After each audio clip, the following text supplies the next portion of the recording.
ಸೋತಿದ್ದಾಗಂತೆ ಬ್ರಹ್ಮ ನಿನ್ನ ರೂಪ ರೂಪಿಸಿದ್ನಂತೆ ಚಿನ್ನ. ಕಾಣ್ದೇ ಇರೋ ಸ್ವರ್ಗಕ್ಕೂ ನಮ್ಮುಡುಗಿ ಚಂದಕ್ಕೂ ವ್ಯತ್ಯಾಸ ಏನೂ ಇಲ್ಲ, ಸತ್ಯ ಹೇಳ್ತೀವಿ.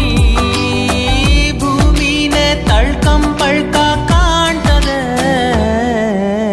ಒಪ್ಕೊಂಬಿಟ್ಲು ಕಂಡ್ಲ ಪ್ರೀತಿ ಮಾಡೋಕೆ, ಹೂ ಅನ್ಬಿಟ್ಲು ಕಂಡ್ಲ.